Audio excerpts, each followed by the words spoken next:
Spanish verbs have a lot of conjugations to memorize, but we can make that fun. In this video, we're going to talk about how Verb Sudoku can help you practice your memorization of Spanish verb conjugations using these fun mind teasers. We'll also talk about how to avoid the trap of simply using rote memorization, because we want to talk about actually turning this into real Spanish communication in full sentences. And then we'll talk about how you can go ahead and get started with Verb Sudoku using some free Sudoku sheets for ser and estar that we'll give you. I'm Timothy, the founder of LearnCraft Spanish, the only online Spanish program that guarantees fluency. Let's dive in and have some fun with Spanish verbs. So, to start out, what is Verb Sudoku? Well, it's basically a ripoff of real Sudoku, where you have these numbers in these charts, and you're supposed to figure out which numbers go in the blanks because there's a bunch of information missing. Spanish verb conjugations make these nice and neat charts when you have all the conjugations laid out. But if we remove some of the elements from the chart, we can turn it into a fun game of filling in the blanks. And you can go online and find a bunch of different versions of Verb Sudoku for Spanish verbs, but I kind of like this specific version that I'm going to show you. The thing is, verb conjugation charts naturally are kind of organized, right? You have yo in one column, él or ella in another column, you have tú, nosotros, and so on, so that you have them all neatly organized in a specific order. But what we like to do, just like real Sudoku, is kind of randomize the order of the columns so you don't know which person is first in the list. And that's more like real conversation where, you're going to have to talk about different people at random times in the conversation. You don't always talk about people in the same order with the first person first, second person second, and so on. So check this out. Here's what we've done with our Verb Sudoku. Let's start with this first puzzle where you can see that we have a bunch of conjugations of estar, and they are all laid out, but not in the order you might expect. As you can tell, this first column is the imperfect tense. Then we have the future, like estarás and estará.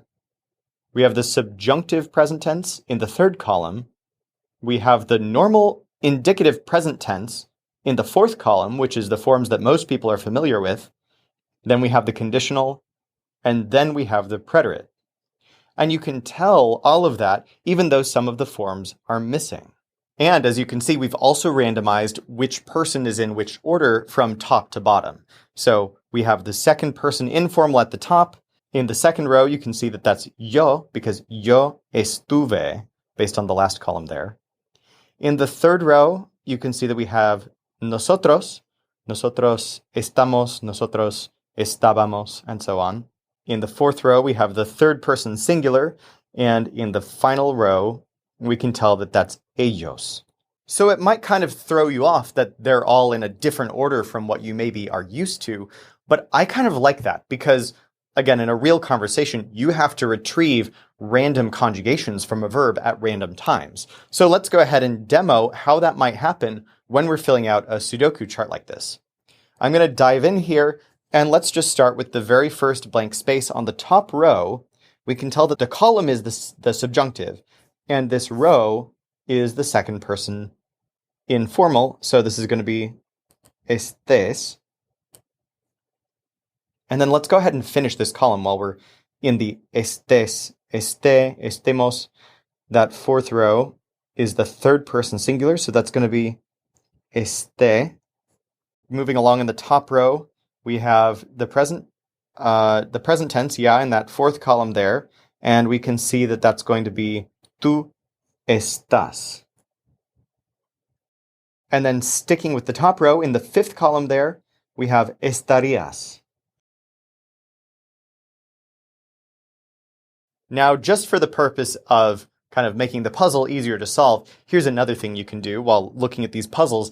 You can actually label the rows and columns so that you can see who is what. So, for example, here I'm going to label the columns imperfect, and then future, and then subjunctive, and then present tense, and then conditional, and then preterite. And then I'm going to label the rows. So we have tú, we have yo, we have nosotros, We have él or ella. And we have ellos. All right, now, even if we didn't have some of the spaces filled out for us, we theoretically could go through this entire chart and fill out all the people as a nice retrieval exercise to practice coming up with conjugations. And something I really like to do, actually, is to do it in a random order. Not even the order that you see the spaces here. I'll just kind of, point at one randomly and see if I can figure that one out. And it's a fun thing. And the puzzle, just like a Sudoku puzzle, becomes easier and easier to fill out the more spaces you have filled out. Now let's take a look at one of the harder puzzles on this worksheet. So I'm going to go to one of the last puzzles on here. And we'll go with Ser Puzzle 6. So this is really tricky because we only have one word in each column, and we only have one or two words per row. So we have soy and seré in the first row, so we can tell that that's yo. And then seríamos is the second column, so we can tell that that's going to be yo sería. I'm going to go ahead and label that as conditional at the top. And we'll go in the first row, we'll go with present tense. Let's choose a random space in here. I choose, fourth column, third row. Let's go, that's going to be él or ella era. And I'm going to go ahead and label the column and the row. So this is él or ella, and it's imperfect. And then from there, we can just keep filling out more and more. Será. We have serás. Let's label this as the tú row and this as the future. And then we can finish filling out the whole thing from there. But be careful, because one of the problems you might run into when doing fun puzzles like this is that one of the traps that a lot of students find themselves stuck in is kind of separating grammatical work like this from actual conversation and communication in Spanish. Our goal is to communicate fluently in Spanish, and that's what we specialize in with our students is, yes, emphasizing grammar and working on it and perfecting it, but also making sure that that transfers to real face-to-face practice. Of course, communicating in Spanish does involve remembering the words, remembering all of these many, many conjugations that you have to use on the fly in a conversation. But let's go ahead and connect what we're doing right now to the idea of communicating out loud in full sentences. So here are some tips for doing that. First of all, one thing we can do is just go across in one single row and make some sentences using that one person. So for example, in this Ser Puzzle 6, we have yo, and we can say things in entire sentences using yo over and over. So, yo no soy de Colombia, yo sería la primera persona aquí, los chicos quieren que yo sea un buen amigo, and so on. So I'm just finding random things that I can say using all of the words in this first row. And all of those are yo, yo, yo, because that was what it was in the first row. Then we could continue in the second row and so on. That's one way to do it. Another way to do it would be to choose a column and go straight down. So you can use just one sentence template for that. So if we're on the third one and I said, ellos quieren que yo sea un buen amigo, we could try to say, I want them to be good friends. Yo quiero que ellos sean buenos amigos. We could say, I want her to be my friend. Quiero que ella sea mi amiga. And so on. Okay, so, then we're taking our words and we're turning them into sentences. Yeah, that's fine.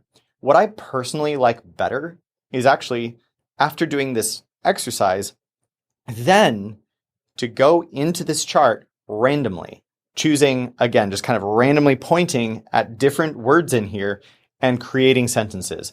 And what might be fun is to imagine a situation that you might be in. So let's say we want to imagine that we're at the office making small talk about our weekend. So I'm going to point at a random conjugation. I have sería. So I might say, I want to do it again next weekend. That would be really fun. In Spanish, quiero hacer eso otra vez el próximo fin de semana. Eso sería muy divertido. Choosing another one, again at random, I got yo era. Okay, so I might say it would have to be something that I was this last weekend. So I might say I was the only person there, or yo era la única persona ahí. Again, the point here is to get this grammar exercise to transfer to real communication in full sentences. And you can really take this and do it at whatever level you want to. If you find it easier to do one person at a time or one tense at a time, that's totally fine. I just think it's most helpful to do it randomly at some point because real conversation is more random. Another thing you're going to learn while you're doing this exercise is that there are some conjugations you just have a lot of trouble with, whether that's because you have trouble coming up with them, filling them in the blanks, or when you're speaking sentences, you have trouble finding ways to use them. And what I recommend is kind of highlighting those specific forms that you have trouble with, and then writing some sentences, taking the time, getting out a piece of paper, writing out full sentences using those forms to practice them. And then if you have a Spanish coach, like one of the excellent coaches on the LearnCraft Spanish team, you should send them what you've written and get feedback on how you're doing and if all of your Spanish sentences sound natural. Meanwhile, you can download this worksheet that I've been working with right here and try Verb Sudoku on your own. Just use the link in the description of this video. At the moment, we just have this one worksheet with ser and estar publicly available, but the LearnCraft Spanish team is working on creating more puzzles like this for more than 50 verbs over the coming weeks. We're also going to be releasing more videos with tips and tricks on how to make your Spanish study both more fun and more effective for real-life communication in Spanish so that you can connect deeply and personally with the Spanish speakers in your life. If you want some more Verb Sudoku and you want some more tips for working on your Spanish and making it second nature, subscribe to this channel and we'll show you everything when it comes out.